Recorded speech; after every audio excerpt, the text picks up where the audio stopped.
Hello friends, welcome back to our YouTube channel. My name is Ankita Yadav. So guys, today we are going to discuss monetary policy, which is useful for NTA UGC net exam commerce and other competitive exams. So guys आज हम discuss करने वाले हैं monetary policy को, जो कि हमारे UGC NTA net exam commerce की बैंकिंग एंड फाइनेंशियल इंस्टीट्यूशंस की यूनिट से रिलेटेड है और अदर कम्पिटिटिव एग्जाम्स के लिए भी टॉपिक मोस्ट इंपॉर्टेंट है। सो गाइज अगर हम हमारे एनटीए यूजीसी नेट एग्जाम्स के प्रीवियस पेपर्स को देखें तो उनमें मॉनेटरी पॉलिसी जो टॉपिक है उससे हर बार जो क्वेश्चंस हैं वो पूछे गए हैं। सो ये टॉपिक इसलिए भी हमारे लिए मोस्ट इंपॉर्टेंट हो जाता है। तो हम स्टार्ट करते हैं मॉनेटरी पॉलिसी, मौद्रिक नीति। So monetary policy, what is monetary policy, इसे समझने से पहले हमें जानना होगा कि मॉनेटरी पॉलिसी जो है वो क्यों लाई गई। ओके, तो मॉनेटरी पॉलिसी को इसलिए लाया गया ताकि जो इकोनॉमी है उसमें मनी का जो सप्लाई है और मनी सप्लाई ऑफ मनी और हमारी जो क्रेडिट है उसको कंट्रोल किया जा सके। तो मनी सप्लाई और क्रेडिट को कंट्रोल करने के लिए मॉनेटरी पॉलिसी लाई गई। मनी की सप्लाई को कंट्रोल करना क्यों इंपॉर्टेंट है, क्योंकि अगर मनी का जो सप्लाई है वो हमारी इकोनॉमी में ज्यादा होगा, यानी मनी के सप्लाई का मीनिंग यहाँ पर ये है पैसे का जो फ्लो है। ओके, मनी का सप्लाई अगर ज्यादा होगा, पैसा जो है लोगों के पास में ज्यादा हो जाएगा, बैंक्स के पास में ज्यादा आ जाएगा, तो वो लोन ज्यादा प्रोवाइड करवाएंगे और इससे जो हमारी पब्लिक है उसके हाथों में पैसा बहुत ज्यादा आ जाएगा और इससे उनकी जो परचेजिंग पावर है वो इंक्रीज हो जाएगी। और परचेजिंग पावर के इंक्रीज होने से क्या होगा, जो डिमांड है वो इंक्रीज होने लगेगी और डिमांड के इंक्रीज होने से प्राइसेस जो है वो भी इंक्रीज करने लगेंगी और प्राइसेस के इंक्रीज होने से जो हमारी इन्फ्लेशन की सिचुएशन है वो क्रिएट हो जाती है। तो इसलिए जो मनी का सप्लाई है वो ना तो ज्यादा होना चाहिए और मनी का सप्लाई कम भी नहीं होना चाहिए। क्यों? क्योंकि अगर मनी का सप्लाई कम होगा तो इससे लोगों की जो परचेजिंग पावर है वो डिक्रीज हो जाएगी और परचेजिंग पावर डिक्रीज होने से डिमांड डिक्रीज होगी और डिमांड के डिक्रीज होने से जो प्राइसेस हैं वो भी डिक्रीज हो जाएंगी और प्राइसेस जो डिक्रीज होंगी तब हमारी जो डिफ्लेशन की सिचुएशन है वो क्रिएट हो जाएगी और ये जो दोनों ही सिचुएशन है वो सही नहीं है। तो इसलिए ना तो मनी का सप्लाई ज्यादा होना चाहिए और ना ही कम होना चाहिए। तो इनमें बैलेंस रखने के लिए मॉनेटरी पॉलिसी जो है वो बनाई जाती है, इसको कंट्रोल करने के लिए मॉनेटरी पॉलिसी बनाई जाती है। तो हम पढ़ते हैं, monetary policy is the process by which the monetary authority of a country, generally the central bank, controls the supply of money in the economy by its control over interest rates in order to maintain price stability and achieve high economic growth. So guys, monetary policy एक process है जो कि monetary authority जो होती है country की उसके द्वारा की जाती है। जैसे कि जनरली monetary authority जो है वो सेंट्रल बैंक होता है और ये जो है monetary policy वो कंट्रोल करने के लिए बनाई जाती है सप्लाई ऑफ मनी, इकोनॉमी में जो मनी का सप्लाई है, ताकि जो प्राइस स्टेबिलिटी है वो मेंटेन की जा सके इकोनॉमी में और अचीव किया जा सके हाई इकोनॉमी ग्रोथ को। ओके, तो ये जो दो ऑब्जेक्टिव्स हैं इनको फुलफिल करने के लिए मॉनेटरी पॉलिसी बनाई जाती है। ओके, तो अब हम देखते हैं मॉनेटरी पॉलिसी एक बाय मंथली पॉलिसी है। Monetary policy is a bimonthly policy, ये आपके लिए मोस्ट इंपॉर्टेंट है। बाय मंथली पॉलिसी का मीनिंग यहाँ पर ये है कि मॉनेटरी पॉलिसी जो है वो 2 मंथ में बनाई जाती है, हर 2-2 मंथ में मॉनेटरी पॉलिसी बनाई जाती है। साल में 6 बार जो है मॉनेटरी पॉलिसी बनाई जाती है, आती है। ओके, तो ये आपको याद रखना है कि साल में 6 बार मॉनेटरी पॉलिसी आती है और हर 2-2 मंथ में जो है मॉनेटरी पॉलिसी बनाई जाती है। ओके, तो in India the central monetary authority is the Reserve Bank of India. India में जो सेंट्रल मॉनेटरी अथॉरिटी है वो रिजर्व बैंक ऑफ इंडिया है, आरबीआई है। Okay, or the Reserve Bank of India is vested with the responsibility of conducting monetary authority. This responsibility is explicitly mandated under the Reserve Bank of India Act 1934. तो ये जो responsibility है monetary policy को conduct कराने की वो RBI को दी गई है और according to Reserve Bank of India Act 1934। तो ये जो एक्ट है वो आपको याद रखना है और आरबीआई जो है वो बना था 1935 में। ओके, तो अगर हम देखें फ्रॉम 2016 से जो मॉनेटरी पॉलिसी बनाने का काम है वो एमपीसी को दे दिया गया है। मॉनेटरी पॉलिसी कमेटी जो है वो करती है मॉनेटरी पॉलिसी बनाने का काम। तो ये आपको मोस्ट इंपॉर्टेंट है, ये आपको याद रखना है कि 2016 से यानी कि अब तक जो मॉनेटरी पॉलिसी है वो बनाई जाती है मॉनेटरी पॉलिसी कमेटी के द्वारा। Okay, RBI the apex institute of India which monitors and regulates the monetary policy of the country. Okay, तो आरबीआई जो है एक अपेक्स इंस्टीट्यूट है जो कि रेगुलेट करता है मॉनेटरी पॉलिसी को कंट्री की। ओके, नेक्स्ट हम पढ़ते हैं इसके ऑब्जेक्टिव्स कि मॉनेटरी पॉलिसी जो है उसके ऑब्जेक्टिव्स क्या हैं। सो गाइस, हमने पढ़ लिया है कि मॉनेटरी पॉलिसी जो है प्राइस स्टेबिलिटी, इकोनॉमी के अंदर प्राइसेस जो है वो स्टेबल रहें और हमारी जो ऑब्जेक्टिव रहे कि जो हमारी ग्रोथ है इकोनॉमी की उसको बनाए रखना। ओके, तो ये इसके मॉनेटरी पॉलिसी जो है इसका ऑब्जेक्टिव होते हैं और अदर ऑब्जेक्टिव्स हम देख लेते हैं। फर्स्ट है full employment. So guys, monetary policy जो है उसका ऑब्जेक्टिव ये रहता है कि हमारी जो इकोनॉमी है, हमारी जो कंट्री है उसमें फुल एम्प्लॉयमेंट की सिचुएशन जो है वो क्रिएट की जा सके। नेक्स्ट है प्राइस स्टेबिलिटी। प्राइस स्टेबिलिटी करना मॉनेटरी ऑब्जेक्टिव का मेन ऑब्जेक्टिव होता है मॉनेटरी पॉलिसी का, क्योंकि अगर प्राइस स्टेबल नहीं होंगी तो हमारी इन्फ्लेशन और डिफ्लेशन की जो सिचुएशन है वो क्रिएट हो जाएंगी। जैसे कि अगर प्राइस जो है वो ज़्यादा हो जाएंगी तो हमारी इन्फ्लेशन की सिचुएशन बन जाती है, और प्राइसेस अगर डिक्रीज हो जाती हैं तो हमारी डिफ्लेशन की सिचुएशन जो है वो क्रिएट हो जाती है। एंड नेक्स्ट ऑब्जेक्टिव है इकोनॉमिक ग्रोथ, कि हमारी जो इकोनॉमी है उसकी ग्रोथ करना जो मॉनेटरी पॉलिसी है उसका ऑब्जेक्टिव होता है। इसको देखते हुए ही मॉनेटरी पॉलिसी जो है वो बनाई जाती है, उसमें जो रेट्स होती हैं उनको डिसाइड किया जाता है। नेक्स्ट है बैलेंस ऑफ पेमेंट्स। ओके, तो बैलेंस ऑफ पेमेंट जो है वो रखना भी मॉनेटरी पॉलिसी का ऑब्जेक्टिव है। नेक्स्ट हम पढ़ते हैं टाइप्स ऑफ मॉनेटरी पॉलिसी, कि मॉनेटरी पॉलिसी जो है उसके क्या टाइप्स हैं। फर्स्ट है expansionary monetary policy and second is contractionary monetary policy. Okay, तो ये दो टाइप की मॉनेटरी पॉलिसी होती है। हम देखते हैं एक्सपेंशनरी मॉनेटरी पॉलिसी क्या है। Expansionary monetary policy is when a central bank uses its tools to expand the economy by increasing the monetary money supply. So guys, expansionary monetary policy में क्या किया जाता है कि इसमें जो है सेंट्रल बैंक जो है वो इस तरीके से मॉनेटरी पॉलिसी की जो टूल्स हैं उनको इस तरीके से यूज करता है ताकि जो इकोनॉमी में मनी का सप्लाई जो है वो इंक्रीज किया जा सके, एक्सपेंड किया जा सके। जैसे कि इसके नाम से ही पता चलता है एक्सपेंशनरी मॉनेटरी पॉलिसी, यानी एक्सपेंड किया जाता है मनी के सप्लाई को। ओके, क्योंकि मनी के सप्लाई को इसको एक्सपेंड इसलिए किया जाता है क्योंकि एक्सपेंशनरी मॉनेटरी पॉलिसी जो है वो यूज की जाती है ड्यूरिंग द रिसेशन। ओके, मंदी के टाइम पर यानी डिफ्लेशन के टाइम पर जो है ये मेथड जो है, ये पॉलिसी जो है वो यूज की जाती है, क्योंकि हमारी डिफ्लेशन के जो टाइम पर हमारी जो प्राइसेस हैं बहुत ज़्यादा कम रहती हैं, डिक्रीज रहती हैं, तो उन प्राइसेस को थोड़ा इंक्रीज करने के लिए एक्सपेंशनरी मॉनेटरी पॉलिसी जो है उसको यूज किया जाता है। मनी का सप्लाई जो है इसमें ज़्यादा किया जाता है, क्योंकि मनी का सप्लाई जो है बहुत इंक्रीज किया जाएगा तो इससे लोगों की जो परचेजिंग पावर है वो इंक्रीज होगी, और लोगों की परचेजिंग पावर इंक्रीज होगी तो डिमांड इंक्रीज होगी और प्राइसेस जो है वो इंक्रीज कर जाएंगी। ओके, तो इसलिए एक्सपेंशनरी मॉनेटरी पॉलिसी को यूज किया जाता है। रिसेशन यानी कि मंदी जो है वो कैसा पीरियड है, is a temporary period of economic decline during which trade and industrial activity are reduce, जिसमें कि ट्रेड और हमारी इंडस्ट्रियल एक्टिविटीज जो है वो कम हो जाती हैं, रिड्यूस हो जाती हैं।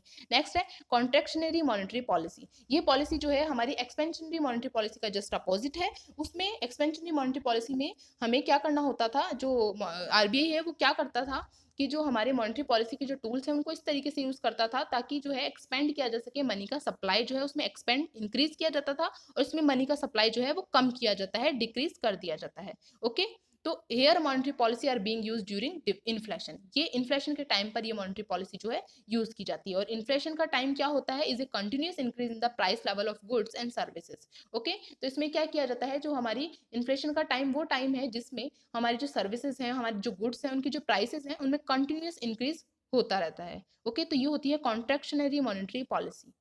नेक्स्ट हम पढ़ते हैं monetary policy committee. Monetary policy committee क्या है, एमपीसी क्या है। ओके, तो the Reserve Bank of India Act 1934 was amended by the finance act 2016। So guys, monetary policy committee जो है वो इसलिए बनाई गई 2016 में। जो है पहले जो ये काम करता था वो आरबीआई का गवर्नर करता था मॉनेटरी पॉलिसी बनाने का, लेकिन 2016 से मॉनेटरी पॉलिसी कमेटी को ये काम दे दिया गया है मॉनेटरी पॉलिसी बनाने का। और ये मॉनेटरी पॉलिसी कमेटी जो है वो क्यों बनाई गई, क्योंकि पहले जो है आरबीआई का गवर्नर, जो मॉनेटरी पॉलिसी में जो रेट्स होती हैं वो आरबीआई का जो गवर्नर है वो डिसाइड करता था इंटरेस्ट रेट्स को।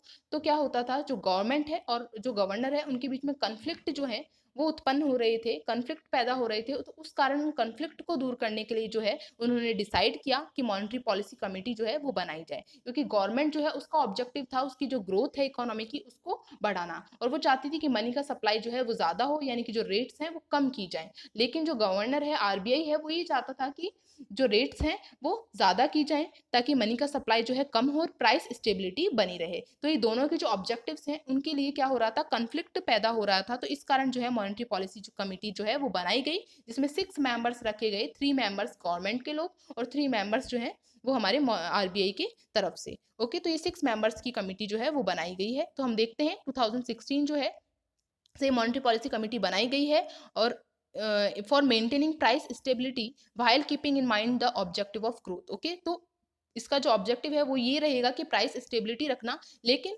जो है ये ऑब्जेक्टिव भी साथ में रहना चाहिए कि इकोनॉमी की ग्रोथ भी करनी है। Okay, the monetary policy committee is interested with the task of fixing the benchmark policy rate. Okay, repo rate जो है उसको फिक्स करने का जो अब काम है वो मॉनेटरी पॉलिसी कमिटी जो है वो करने वाली है। एज पर the previous of the RBI act, 3 of the 6 members of the monetary policy committee will be from the RBI and the other 3 members will be from the appointed by the central government. Okay, तो 3 members जो हैं वो central government के होंगे and 3 members जो हैं वो RBI की तरफ से होंगी। तो टोटल 6 मेंबर्स की जो ये कमिटी है वो बनाई गई है, MPC.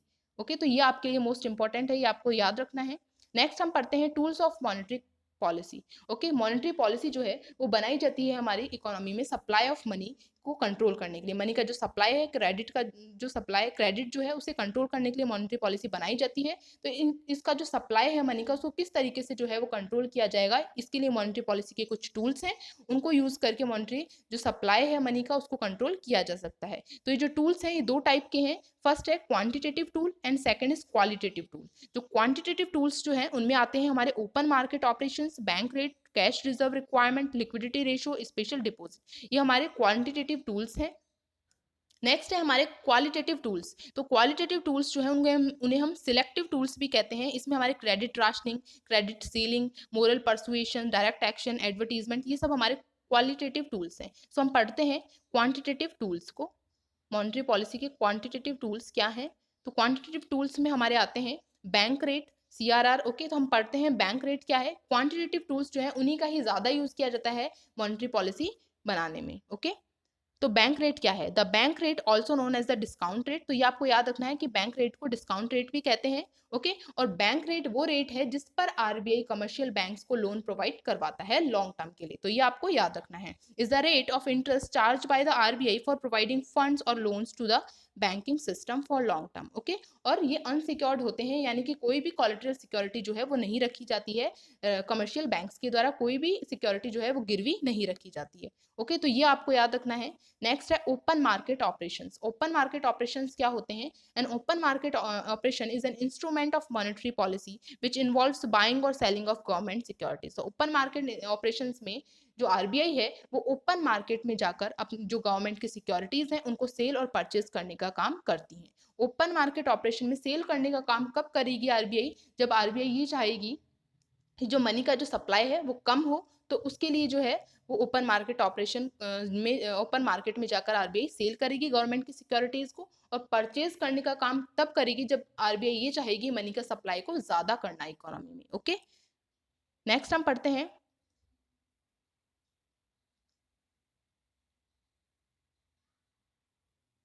Cash reserve ratio. Okay, तो कैश रिजर्व रेशियो क्या है? Cash reserve ratio is a certain percentage of bank deposits which banks are required to keep with RBI in the form of reserves और balances, NDTL. So guys, cash reserve ratio क्या है? Cash reserve ratio एक certain percentage होता है कि जो सभी commercial banks हैं उनको अपने एनडीटीएल का नेट डिमांड और टोटल लाइबिलिटीज, यानी कि उन्हें अपनी टोटल रिजर्व्स और बैलेंसेस का कुछ परसेंट जो है वो क्या करना होता है? आरबीआई के पास में जमा कराना होता है, आरबीआई के पास में रखना होता है। ओके, ये होता है कैश रिजर्व रेशियो। तो सीआरआर जो है उसे आरबीआई सीआरआर का जो रेशियो है, रेट है, उसे बढ़ा भी सकती है और उसे डिक्रीज भी कर सकती है। तो सीआरआर का जो रेशियो है उसे इंक्रीज कब करेगी? जब इन्फ्लेशन की जो सिचुएशन होगी उसमें क्या करेगी आरबीआई? उसको इंक्रीज कर देगी। ओके, जब आरबीआई ये चाहे कि मनी का जो सप्लाई है वो कम होना चाहिए इकोनॉमी में, तो सीआरआर की रेट्स को इंक्रीज कर दिया जाता है। स्ट्रेचुरल लिक्विडिटी रेशियो, एसएलआर, ये क्या है? Every financial institution has to maintain a certain quantity of liquid assets with themselves. So guys, SLR जो है उसमें क्या किया जाता है?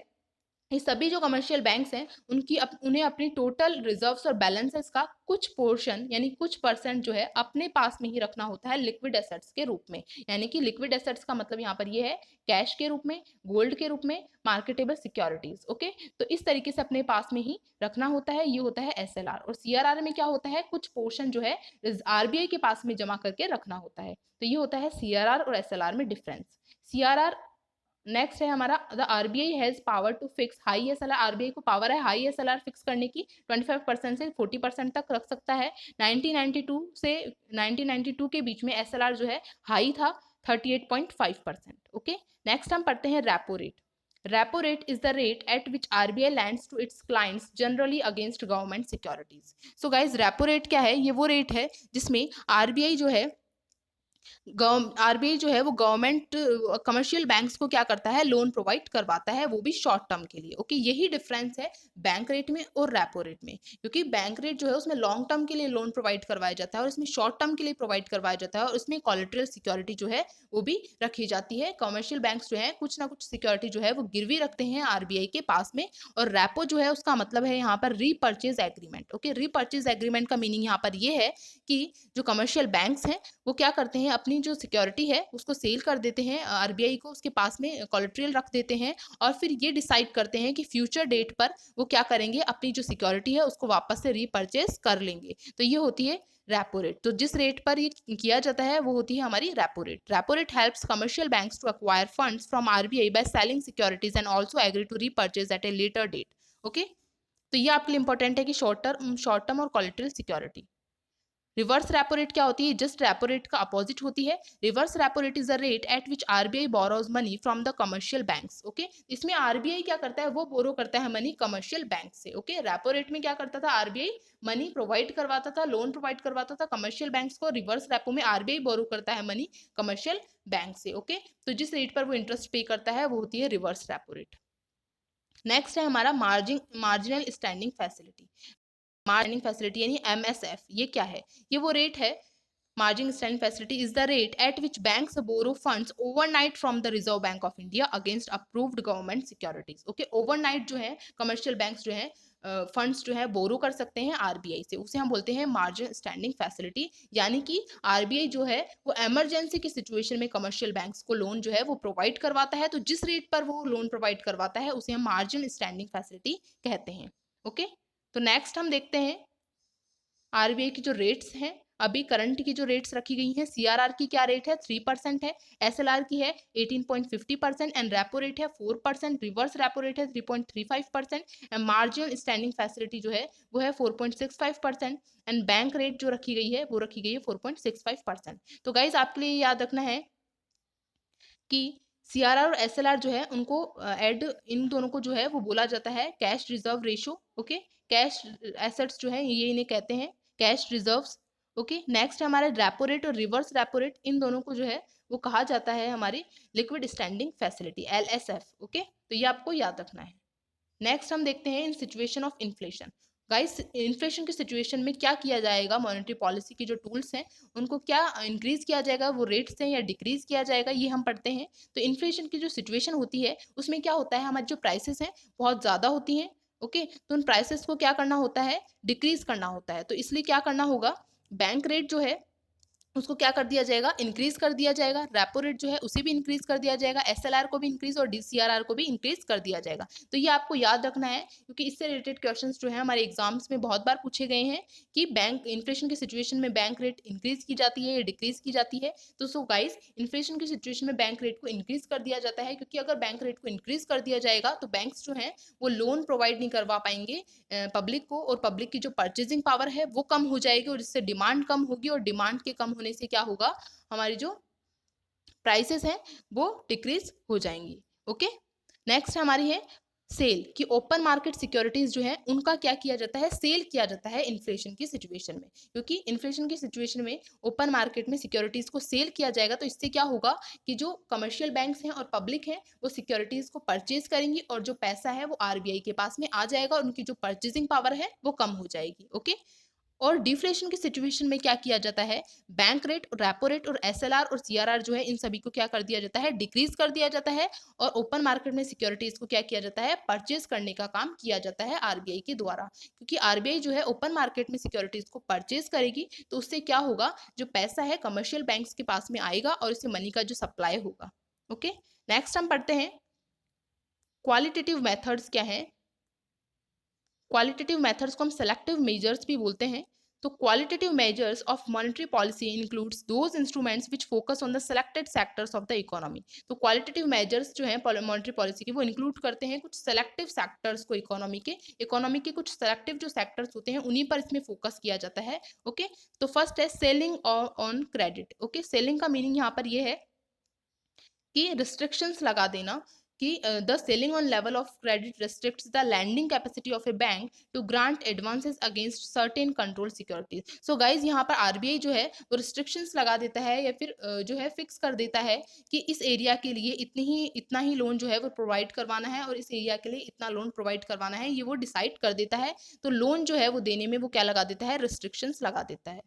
नेक्स्ट है मार्जिन रिक्वायरमेंट। तो मार्जिन रिक्वायरमेंट क्या है? Margin requirement refers to the difference between the current value of the security offered for loan and the value of loan granted. So guys margin requirement जो है वो difference है कि जो हमने सिक्योरिटी जो कमर्शियल बैंक्स जो हैं उन्होंने लोन के लेने के लिए जो सिक्योरिटी रखी है आरबीआई के पास में और उन्हें जो लोन ऑफर किया गया है, उन दोनों में जो डिफरेंस है वो होता है हमारा margin requirement. Okay, it is a qualitative method of credit control adopted by the central bank in order to establish the economy from inflation or deflation। so guys margin requirement को हम इस तरीके से देख सकते हैं कि जो सिक्योरिटी है वो कमर्शियल बैंक्स जैसे कि 100 जो है 100 रुपीज़ की सिक्योरिटी वो सबमिट करवाते हैं आरबीआई को और उन्हें जो लोन है वो प्रोवाइड करवा देता है 80। ओके, तो इन दोनों में जो डिफरेंस है वो है 20। तो ये है मार्जिन रिक्वायरमेंट, क्योंकि जो सिक्योरिटी है उसकी वैल्यू, उसका जो प्राइस है वो ज़्यादा ही होगा जो लोन प्रोवाइड करवाया गया है उससे।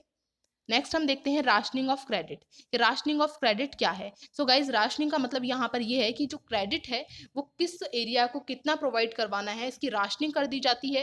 इसके लिए कोटाज डिसाइड कर दिए जाते हैं, डिवाइड कर दिया जाता है क्रेडिट को। Okay, rationing of credit refers two fixation of credit Kota's for different business activities. ये जो राशनिंग ऑफ क्रेडिट है ये बहुत इंपॉर्टेंट टॉपिक है which is introduced when the flow of credit is to be checked particularly for speculative activities in the economy. So guys इसके अंदर जो है कुछ कोटाज जो है वो डिसाइड कर दी जाती हैं, अलग अलग एरियाज के लिए फिक्स कर दिया जाता है कि किस एरिया के लिए क्या जो है फंड जो है वो प्रोवाइड करवाया जाएगा, जैसे कि बिजनेस के लिए, इंडस्ट्रीज के लिए, इस तरीके से। नेक्स्ट है डायरेक्ट एक्शन। ओके गाइज, तो डायरेक्ट एक्शन रिलेटेड है कि अगर कमर्शियल बैंक्स जो हैं वो आरबीआई के जो रूल्स और रेगुलेशंस हैं उनको नहीं मानते हैं तो आरबीआई जो है उसको ये राइट है कि वो क्या कर सकती है, डायरेक्ट एक्शन ले सकती है कमर्शियल बैंक्स के लिए। ओके, तो डायरेक्ट एक्शन में वो उनका जो लाइसेंस है उसको भी रद्द कर सकती है। नेक्स्ट है मोरल सुएशन। ओके, तो the central bank makes the member bank agree through persuasion और pressure to follow its directives which is generally not ignored by the member banks.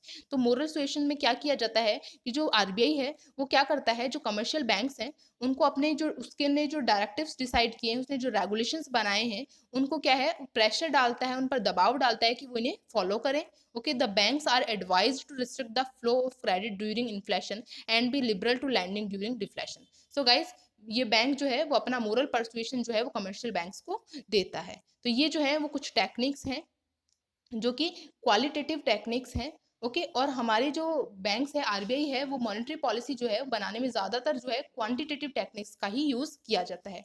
So guys I hope आप लोगों को समझ में आया होगा कि जो आरबीआई है वो मॉनेटरी पॉलिसी जो है वो क्यों बनाई जाती है, और मॉनेटरी पॉलिसी बनाने का काम जो है वो एमपीसी को दे दिया गया है, मॉनेटरी पॉलिसी कमेटी को दे दिया गया है। इसमें कितने मेंबर्स होते हैं, मॉनेटरी पॉलिसी जो है वो साल में 6 बार आती है, एंड मॉनेटरी पॉलिसी के जो क्वांटिटेटिव टूल्स हैं वो क्या हैं और जो क्वालिटेटिव टूल्स हैं वो क्या हैं, इन्फ्लेशन की सिचुएशन में क्या किया जाता है और डिफ्लेशन की सिचुएशन में रेट्स को क्या डिक्रीज किया जाता है या इंक्रीज किया जाता है। सो गाइज अगर आप लोगों की कोई भी क्वेरी हो या सजेशन हो तो प्लीज़ आप कमेंट कीजिए, और इस टॉपिक से रिलेटेड सभी क्वेश्चंस जो हमारे प्रीवियस एग्जाम्स में आ चुके हैं और जो आ सकते हैं हमारे एग्जाम में, उससे रिलेटेड जो वीडियो है उन क्वेश्चंस को हम डिस्कस करेंगे हमारे नेक्स्ट वीडियो में। तो अगर आपको उस टॉपिक पर उन क्वेश्चंस पर वीडियो चाहिए तो आप प्लीज़ कमेंट कर सकते हैं, और प्लीज़ लाइक और subscribe our channel. Thank you so much.